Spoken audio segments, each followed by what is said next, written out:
In this video, I'm going to show you how you can fix the overlapping text box in Google Slides.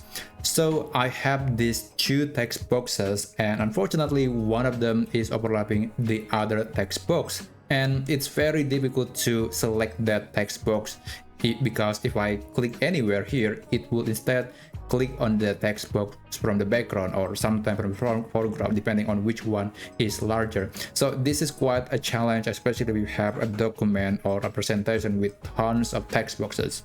So how do you actually fix that? How do you move or select particular text box? Well, there are a few methods.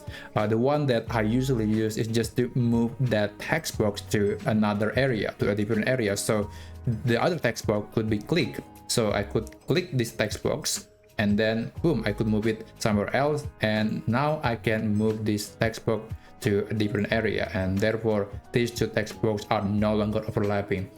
Another tip that you can try is by essentially moving one text box to the background. So because I have a trouble selecting this text box, the one with white text, the larger one, I'm going to send this text box, the bigger one, to the very back. Just right click on the text box and then click order, click send to back.